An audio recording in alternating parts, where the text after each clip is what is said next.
What is up, everybody? This is your girl, LaRhonda Marie, and I am here hosting the What's Going On segment for Swag Her magazine. I am so extremely excited about today's guest, and I hope you are too. So today's guest is a little bit different. This is November, and November is Adoption Awareness Month, which is a cause that is definitely close to my heart, as I am an adoptive parent.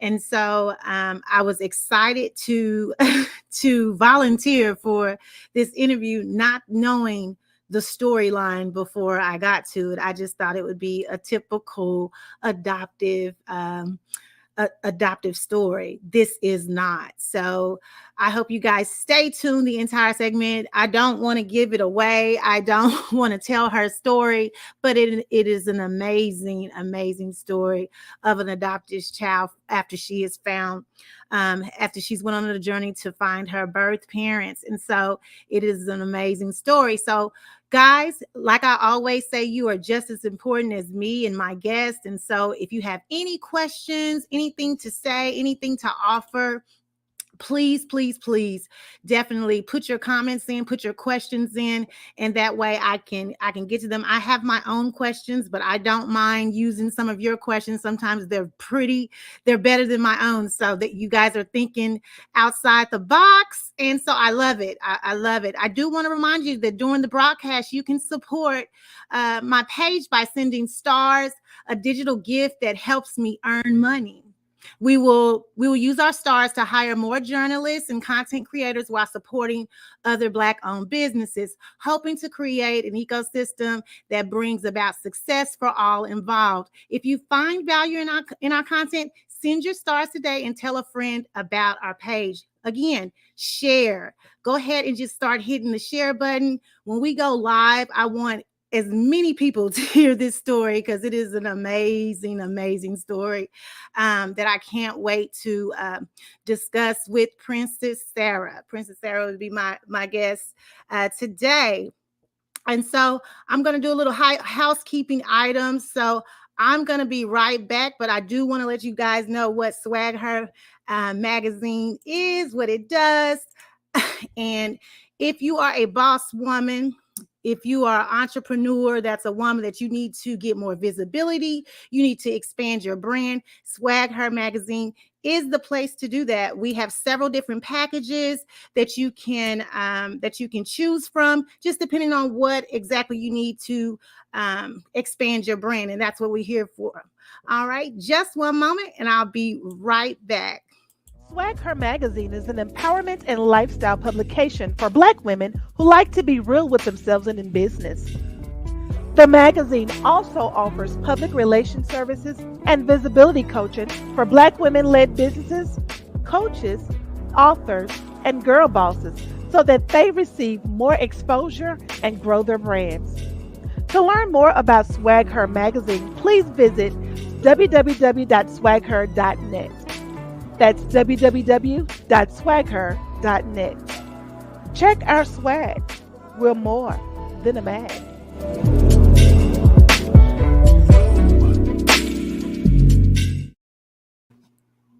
So again, guys, if you are in need to expand your visibility in any kind of way, just get at us on swagheronline.com and we will take care of your needs.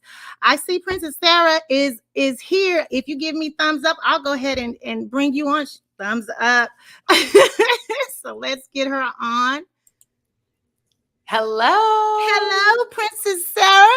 Hello, Queen LaRhonda. How are you? I am fine. Let me just say this. Okay, when I got this when they were like, "Hey, who wants to, interview?" I was like, "Oh yeah, I'm an adoptive parent. I can identify. I can relate." Oh, wow. And so I'm thinking this is going to be a normal. A normal story. I get to read and I was like, wait a minute. Her parents didn't name her princess. She is a princess. Okay. Because our culture will do some things. So I didn't know. I didn't know where we was going with this. So I appreciate welcome to Swag Her What's Going On segment. Thank you for taking the time to meet with me and conversate. It is my honor. It is definitely an honor. Definitely. Well, thank you for having me. It's an honor to be here with you. And thank you for being an adoptive mom. I didn't know that. Like, I'm so excited. Yes, I have twins. I actually got them at I went through kinship. I'm sure you're, the terminology. But to keep them out of the system, I took them at 3 days old, and they're about to be 12 this month, actually. So, wow. Yes. They have been a blessing. So I am definitely that testimony to say, hey, if you got the room, do it. They are a blessing. So just this story here, I'm just like, oh my God, this is an awesome story. Guys, I'm going to let Princess Sarah go ahead and introduce herself. I'll let you do that, and then we'll go on with the conversation. It's great to be with everybody here. I'm Princess Sarah Culberson, and I'll share more with you about where this princess name comes from and how it all got started. Yeah, and it's just so special. I mean, being here in Atlanta, I was just talking to another gentleman this morning on a radio show, and I just feel so filled because the community in Atlanta is so special. It is. I mean, it's just like a big family. Everyone's like, hey. And I'm like, oh my gosh, people talk to each other. This is so nice. That's how I grew up in West Virginia. But after living in other places, people just kind of didn't talk to each other. But here it's just like a community that's so special. So I'm grateful to be here. I'm not from Atlanta, but I've visited there a couple of times. And a matter of fact, we'll be there in December. But I'm in Oklahoma City. Well, I live in Los Angeles, but I'm here in Atlanta right now for a film festival, a fashion show, some media. And then I head to North Carolina to Charlotte to speak at Wells Fargo because I'm a sister as well. And then I travel back to LA. So I love it where I'm connected with people all over the United States. Right. You know what? Technology is amazing. You connect with anybody and be sitting in your hotel room. I'm at my house in between my regular job. So yes, I love it's awesome. So your birthplace, it was Morgantown, West Virginia, correct? Yes. Yes. Okay. And so how was it growing up in West Virginia? You know what? To be honest, I love I grew up in West Virginia. It is so beautiful there. And what's so interesting right now, I'm looking out the window here because I'm rarely ever on the East Coast during fall. And things that I used to take for granted are the leaves changing, which literally fills my soul. I think about, hot apple cider and hay rides. I'm just saying, like, all the fun stuff and the leaves changing. And like, if I look out the window from my hotel room, I mean, look at that. That is beautiful. That is beautiful. I'm just like, I'm so grateful that I get to be here this time of year. That is awesome. But that's one of the things that I love about West Virginia, the seasons, the weather, and also really friendly people. I'm sure a lot of people have a lot of stereotypes about West Virginia. However, for me, it's just, I feel like I grew up in so much love in the community there. And I'm really grateful to the community, to the teachers that I had, my family, my friends. It was a special place. Your adoptive parents were white parents, basically. And so now when you were growing up, when you were younger, did you recognize the fact that you looked a little bit different, that your shape was a little different? You know what's interesting, as you probably know, as a parent and so on, kids just are kids doing their thing. Right. Don't often notice that we look different. I know there were these two little boys online recently that I watched, and they decided to go to school and be twins because they love each other so much. And one little boy was white and the other little boy was black. And they're like, we look exactly the same, Mom. We're the same. We like the same colors. We like the same. And it's so sweet. So I believe I had the same kind of ways of thinking because I was a kid. It wasn't until I was around 5 or 6 years old that my parents read a book to me about all kids being different. And some kids have red hair and some kids have glasses and some kids, just all these are in a wheelchair and different abilities. And some kids are adopted. And that's when I learned about being adopted. Even though I did look different, it took me a second to realize that because kids are kids. And then as I got older, I was very aware. Right. Because That kids will make you aware. you don't look like your mom and dad. I mean, the funniest things, is that your dad or do you have another dad? Like kids say the funniest things. They Never know what do. they're gonna say. They mean well. They're just inquiring. They're just wanting to know. My children are both Black, African American. They're a part of my family, but they look, I think they've been around me and their dad so long that, I mean, they look like us. We have people that'll walk up and say, "You look just like your mom," or "You look just like your dad," and we just look at each other like, "Okay, we'll take it." Okay, so around 5 is when you found out that you were adopted. Yes. And so did that do anything to your identity at 5, or was it later? What's interesting is I know every kid is different, and I don't want adoptive parents to be watching this and think, "Oh my gosh, if I do this," but Right. what happened for me is I was like, "Oh, I'm different. Does that mean because kids, something's wrong with me?" Because I saw the little boy in the wheelchair, right, in Right. the book. So Right. he had something that he was dealing with. So I'm thinking, so if I'm adopted, I didn't understand exactly what that meant. Like, why was I adopted? Mhm. What does that mean? Is there something different about me or wrong? Or, so I think I was kind of unpacking that as I was growing up as an adult into adulthood. I could see that. And were you surprised that you were biracial? I think my parents did when I asked questions about my biological history. When I was asking questions, they did tell me that. They told me that my birth mother was a white American and that my birth father was from Sierra Leone, West Africa. And I did know that. So I did know I was biracial because that was part of the Okay. sharing. Yeah. Yeah. So I did know that. That's a lot to unpack. I'm just Like, how much time do thinking. we have? I know. I'm like, that's a lot to unpack. I'm gonna go. So it was around 11 when you found out about who your mom was. That's when you found out who your bio mom was. Yeah. Well, I found out that my birth mother passed away when I would have been 11, but I learned that when I was 21. Oh, okay. So I probably didn't, the way I said it and share it. Okay. So I was like, okay. Yeah. So you really didn't go to the journey. I was looking at quite a few different things and reading a couple of different things. So my dates were like, what's going on? So that puts it all in perspective. So you were in your 20s when you actually went on the journey of your birth parents. Yes. And so did hearing about her death affect you in any kind of way? You know what? My mom, who raised me, really had me.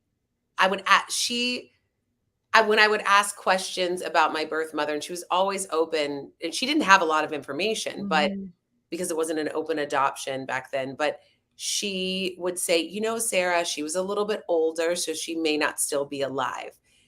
And she would just say that she'd kind of plant a seed. She kind of plant a seed about that because she knew that she had passed away. Okay. And she didn't say that to me. She just kept saying, she may not still be alive. So when I did find out when I was 21, when I went to kind of do a search for my birth mother, and I found that she had passed away, I remember my eyes filling up with water. I got sad. And then I paused and I said to myself, oh my gosh, I feel like I already knew this. Yeah. And then I realized it's because my mom had almost been preparing me. Yeah. Which was so healthy. That was. That's a mom. I wasn't ready for that information, but when I was ready, right, I went on my own journey, and then I kind of had the information because she had quietly been preparing me. So that was going to be my next question. What did you make them aware that you were going on the journey to find out more about your birth parents? I did.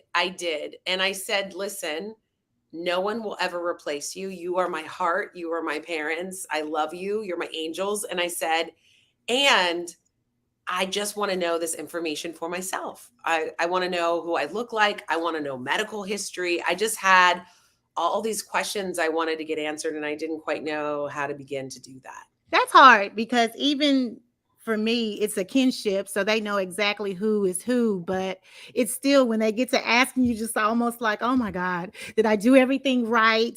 Or do they need something more that I didn't give? Is that why they're asking? So you have all kind of thoughts. But you have to be so selfless. And it sounds like that's what your parents were. And think only of this might be something that can just kind of weave the pieces of their life together. And in your story, that's I feel like you found your calling, once you found out about your birth parents. And so let's fast forward to your father, your birth father. Yes. How did that come about? I read something about you wrote a letter.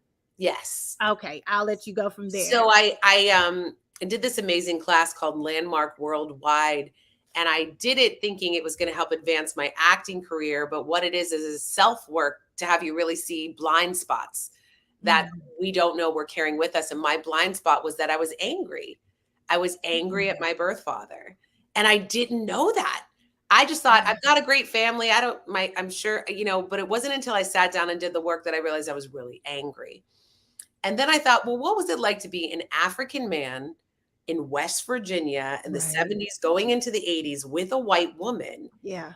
Maybe I should give this guy a break. Yeah. And the moment I let go of that anger, it was like the anger was gone and then all the fear came up. Oh my gosh, what if he doesn't want to meet me? What if he doesn't want to talk to me? It's easier to be angry than to actually deal with the fear. That's right. And the moment I stepped into the fear and I said, okay, I don't want to be 60, 70 or 80 someday and it's too late. So I'm going to step into being open, loving, and courageous. And no matter what I find out, that's just what I'm going to be. That's what I learned from this workshop that I did. It's like taking that on. I don't want to have regrets. So I'm going to step into this. And I was scared. I was so scared. Wow. But this whole new world opened up as a result of walking into my fear. And the private investigator told me, don't call because adoptive parents sometimes freak out and hang up, or not adoptive, birth families often hang up because they freak out. It catches them off guard. So 2003, when we used to write letters, or we did email, a whole different lifetime, right? So I wrote a letter and mailed it to Maryland, which is where they said my birth father was. And 4 days later, I got a phone call. And there was this woman on the other line, and she said, "Hello, Sarah. This is Evelyn. How are you?" And I thought, is this that Jamaican woman I met the other day? Because I couldn't get the dialect. I wasn't expecting to hear from anyone so soon. Right. And she said, "Sarah, I'm your auntie. We received your letter." And I started to bawl. Oh my goodness. I said, "Thank you so much for calling. I didn't know if I would ever hear from you. I didn't know if I would ever see you." She said, "Sarah, I was there when you were born. Wow. I used to take care of you when your birth mother would go to the grocery store." Wow. And she said, hold on. Let me get your uncle on the phone. Then my uncle gets on the phone. He goes, "Oh, Sarah, I'm so happy you've been found. Do you know who you are?" And I said, "I'm Sarah." He says, "You are part of a royal family. Wow. Your great-grandfather was a paramount chief. Your grandfather, you can be chief someday. You are a princess in this country." Okay. I'm thinking now all my assumptions come up. Do I have to be perfect? Now I always have to dress. I can never say a bad word now. I don't know what this means. And too much identity. Too much. What does this mean? They contact my father in Sierra Leone. I start getting phone calls from all these different African family members who live in the United States. "Hello, Sarah. I'm your Uncle Ali, your father's favorite uncle. Hello, Sarah. I'm your Auntie Jenny. They used to call your father and me twins when we were little. Hello, Sarah. Hello, Sarah." So all of these African family members are calling me, welcoming me to the family when I thought they're not going to want to meet me. Right. Talk to me. But my assumptions, which is what I've been learning on this journey, were completely wrong. And it was this beautiful hug, welcoming. And then after the 2 weeks went by, they had got a message from Village to Village, because in 2003 in Sierra Leone, very few people had access to cell phones. So it was actually a privilege to have a cell phone in 2003 in Sierra Leone. Wow. So this family, so after the 2 weeks went by, my birth father called and I heard his voice for the first time. And the first thing he said to me is he said, Sarah, please forgive me. I Wow. did not know how to find you after you've been placed in adoption. Your name had changed. Everything had changed. And I said, no, no, no, no, no. I need to ask you to please forgive me Okay. because I've been making you wrong my entire life just to protect myself. And I'm not going to do that anymore. And he said, okay. He said, your mother and I wanted to give you to a family who could give you everything you need. I did not know she was pregnant. I went away. I went back to school. Then I found out later she was pregnant. She said, I will take care of her, Joe. She kept you for 9 months and realized it was too much. We chose to place you in adoption to give you the things that you needed at that time. And I said, like I said, if there's a day that goes by that you feel guilty, please don't. You gave me the best family in the world, and now I'm going to get to meet you too. Yeah. So, how do we do this? Wow. So how did you do that? How did you finally get to me? Because you went over to I Sierra. did. Yeah. Well, in that moment, he said, it's challenging for me to get a visa to come to the United States. Could you come here? So I flew to Sierra Leone. Well, first I met all those African family members. You were going, hello. And we planned Did they look like you? Did they, you know what? I look like my father. I'm like a lighter version of my father. Even when I'm jumping ahead, but even meeting my other African siblings that are full African, they of course have a different mother, but they even looked at me and they're like, oh, you look like our father. They look more like my mother and I look more like my father. But I think from what I've heard about my birth mother, her personality, we have the same personality. She loves to talk to people. She was never shy. No one was ever a stranger. So that's definitely my personality. She loved to sing and dance and act, which is what I studied in school. That's yeah. My father. So I planned a trip, met all the Africans in Maryland. We planned a trip, family members to Sierra Leone. I arrived there. My father gave me this beautiful green African dress to wear into our family's village. And when I got to Sierra Leone, I was welcomed by hundreds of people in the village singing and dancing. And then everyone parted and all the women of the village came forward wearing the same green dress that I had been given that morning. And they were singing "Pada tang tang tang, pada tang tang tang, pada do adu hey, puda Sarah go to." They're singing "We're Preparing for Sarah" in Mende. Oh my goodness. My family's language. I had never met anyone there in my entire life. I was literally pinching myself. I was always trying to be the overachiever growing up, the basketball star, homecoming queen, the full scholarship to college, student body president, blah, blah, blah. But I just showed up and that was enough. All of that. To meet everybody. And my father, Joseph, his wife, Mary, interesting biblical thing going on there, getting to meet. I just roll with it. I got to meet my sister Geneba, my brother Hindobe, my other sister Abi, getting to meet the tribe of around 70,000. And now my uncle's the president in the country. Wow. So it's just been a new world. It has been, and it's so funny. I tell this story all the time, but I'm still trying to believe it myself. I know. I'm really honest. I'm telling you, when I was reading and looking at different footages, like I saw the footage of you in the green dress, and I had tears in my eyes. I was like, oh my, I wouldn't even know how to, you think you may be rejected and you have all this love. And so it's just like what you were saying about when you fought through your fear and went ahead and did something that you never thought you found something that you never thought you were going to find. And you found more than a father. You found, a biological father. You found a family, another whole part of yourself, which is amazing. Guys, if you want to read her story, if you want to view some of the interviews, I have her contact information right at the bottom. It's everywhere. But her website will give you this whole entire story. It's a beautiful story. Please share our conversation we're going to continue to talk. I think I heard something about a Disney film. Yes. Well, Possibly. before I talk about this, can I share one other thing? We started a nonprofit in Sierra Leone, which I thank you for That's putting all right. this on here, called Sierra Leone Rising, doing work in public health, education, technology, and female empowerment after the 11-year civil war that went on there. And my parents who raised me and my parents and my family in West Africa, we all came together. I brought my parents from West Virginia to West Africa, and we all started to work together. We've been running this nonprofit for about 17 years. And we've dug wells that are serving 12,000 people with clean drinking water. And that's because my dad who raised me and my birth father, I call him dad and father, worked together to make that happen. Wow. We're working on sanitary pads for girls because girls drop out of school globally due to their menstrual cycle. And it happens in Sierra Leone because they didn't have access. So we got these washable, reusable pads that the girls are able to make now. And they're selling them within the community, which is helping to create a microeconomy. Wow. And kids are also learning how to code. So students in America are coding with kids in Sierra Leone, and they're teaching each other cultural exchanges, which is really exciting. And I know, let me tell you, this is not what I went to school for. I did not think I'd be doing any of this in this lifetime.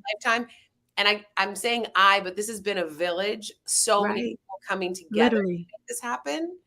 And all of this is in a story that I co-wrote with my writing partner, Tracy Trivis. We turned it into a book called A Princess Found, which is in Barnes & Noble and Amazon. We just sold that book to Disney, and we're in rewrites of the script and turning it into a movie. That is amazing. Yes, I'm so excited. I'm glad you went back to your nonprofit because I thought that was amazing too. Thank you. You guys came together. And I was reading that public education there isn't free. They're working to have it be that way. For some schools, it is. I think some areas they're working on having that, but kids have to pay for their uniforms. They have to pay for school supplies. And I mean, it isn't free everywhere. So it's a very different situation for kids to get an education. And if families have big families, sometimes they send the boys first and the girls stay home and don't get the same opportunities. And we want to make sure that everyone gets an opportunity no matter their gender. So. And that website is Sierra Leone Rising. .org. Yes. Okay. And can people send in donations to? Oh my gosh, yes. So guys, listen. Holidays, Thanksgiving coming up, a way to give. It's just a way to give. Because when I was reading, I was like, oh my good, you found your calling by by stepping out of your fear. Like you said, you didn't even go to school for it, but it's probably bringing you so much. When you're passionate, I can tell that you're passionate about it. You're passionate about your people, and you're not even really throwing your title. It doesn't seem like you even look at that title like, a person like me is like princess. Well, you know what's interesting? I wouldn't even tell people for years. It wasn't until, because I didn't want people to think, I'm a princess. Look at me. But it wasn't until I sat down with a good friend of mine. And she said to me, Sarah, we talked about it. They wanted to only have one Queen of England.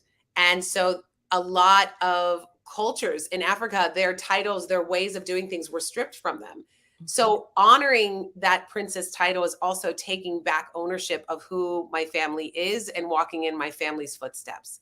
And number two, the other reason I finally embraced the title was my friend pointed out to me, little Black and brown girls need to know that we are from this world, this culture, not just girls, however people identify, boys, however people identify, but we are actually descendants, right? Kings and queens and all these amazing folks in Africa. Mm-hmm. Other than slavery, because that's all we hear. It's not just slavery that we're descendants from, but actually kings and queens. And I agree. Like, we need to see that, and we need to know that it's real. So I appreciate you doing that, because that's still a hard thing to do. It's still it's a responsibility that you wasn't looking for. But you got it. I got it. And then I have to own it and all parts of it, even if it's challenging for me and even because I'm sharing all of this, and I don't want it to look like for viewers like, oh, her life's perfect. It has been a roller coaster ride. It's been challenging to have a family, whether royal or not, in a developing country that went through Ebola, Yeah. that went through COVID, Yeah. that, I mean, it's hard to have family abroad and dealing with not having the same medical system. Right. So there's a lot that goes into this, and there's a lot of work that we're doing to help create more equitable situations so people have the same clean water systems and access that other people do around the world. So it's a journey. What about your brothers and sisters here? Yeah. What do you have? Is it brothers and sisters? What do you I have? have two sisters who are my parents' children. They're both white, and Laura and Lynn, and they're great. They're so supportive and so loving. And, you know, I don't know what I'd do without them. I don't know, because I know if my sister turned around and became a princess, I would be like, oh my goodness, now she really can hold something over me. My sister was like, of course she's a princess. Of course. Oh my gosh. So where are you guys with, you said you sold the rights to Disney. Yeah, so we're in rewrites of the script right now. So it'll be another couple years before the film is done. It takes a moment to make a film. I hear you. But yeah, it's exciting. When that film comes out, I'm gonna be able to tell my child, I interviewed the person that they are talking about, you know. This is a real story. So it is so crazy. So the Trumpet Award. Oh yes. Congratulations. I hear you're getting the Impact Award this year. Have you already received it? I've already received it. They did a beautiful ceremony, and they had to postpone it due to COVID. So then they just had it this past April. Okay. And we'd had the Trumpet Awards. They wanted to try to get it in before the end of the year, and it was so much fun. And it was in the same space where they do the Academy Awards every year. Wow. So I had been dreaming about standing on that stage since I was a little I'm kid. sure. Academy Awards. I was like, from being an actor, like studying, right. and, you know, but I got to be on stage for that. This was so incredible, and the love from the community, it was just beautiful. That is I saw you were thanking like one of my favorite heroes to this day. Like, I love Phylicia Rashad. And I seen that you were in Washington, D.C. and you were thanking her. What was that? This is just because I love Phylicia Rashad and I want to know what that was like. I'll totally tell you what it's like. But how old do you think this woman is? Like, did you see how beautiful she is? Yes. I was like, I don't even see age. She's 70. Well, I know she's born in 1948 because I know everything about her. So okay, if my daughter was born on her birthday, like seriously, I know everything about her. But she's beautiful. She is gorgeous, 74 and still like stunning. Like, looks like she just walked off the Cosby set. I'm like, what is oh my God. You aged, lady? I mean, and like, she's a princess and she met Phylicia Rashad. What is going on? And I said to her, I said, thank you for what you've done for the culture. That's right. Because, you know, having that family that some of us got to grow up and watch when we didn't always see ourselves represented in the world was huge. And I said, thank you for what you've done for the culture. And she said, oh, I love her in her Claire Huxtable way. She goes, oh, honey, I didn't do this by myself. I love her so much. Oh my God. Oh my God. If I was more envious of that than everything else. I was like, oh my God. She is like, so amazing. So with Black Panther, and I personally have went to see The Woman King. Yes. How close is the African culture, as they, how they depicted between those two movies? Are they pretty parallel to are they pretty on point with? It's interesting. What I love about Black Panther is it's a fictitious world, but it actually represents so many African cultures, right? They did so much research to learn about, even from the clothing to the dialect that they were using, all of these different parts of different countries in Africa were put into this, which together. I love.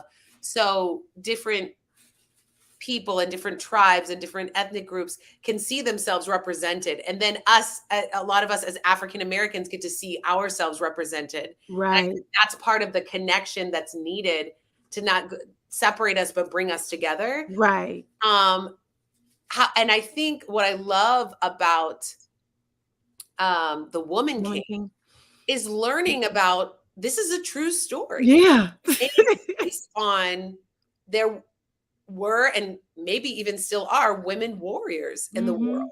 And in these African country, that's what they did. And these women warriors were incredible, and they had their own training, and this is what they went through and what they represented. I mean, I left that movie so inspired, so pumped up, and also representation, education.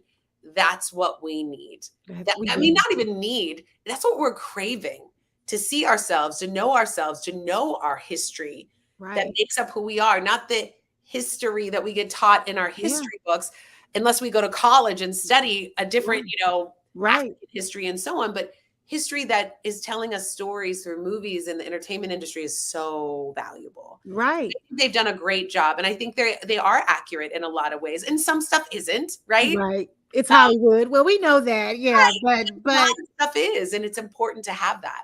I love that it changes the narrative of, we weren't just descendants from slaves, I think is my favorite part about it. Yeah. Let me see if anyone has any, because time has come. I knew this was going to go quick because I was like so interested in you. Thank you. And also, I just noticed my Instagram is I am Princess SC. It says I am Princess CS. No big deal. Oh, it's just no, don't worry about it. It's just a little flip. So if anybody wants to follow on social media, I love to talk to people and know more about how their world. So please reach out. I'd love to connect with you all. Is there anything in closing that you want to tell? You have anything? I know you said you had a film festival coming up. It just closed today here in Atlanta. Oh, okay. It was so fun. Are you acting in something? Are you? No, I was giving an award to the best film. The best film. It was really fun. Awesome. So I got to be part of that. I was also part of a fashion show that was fundraising for girls and girls empowerment. An amazing woman named Princess, actually. See? Yes, the princesses are all around. That's why I was like, is this princess or princess? Okay. I love it. I love it. Awesome. But I'm also working on, we are working on an animation, because the Disney movie's live action with real people. And separately, we're working on an animation with Randy Jackson to have kids learn about cultures around the world. And then we're working on a Roblox game, Roblox and kids. That's kids. Right? But it's about education representation while kids are having fun.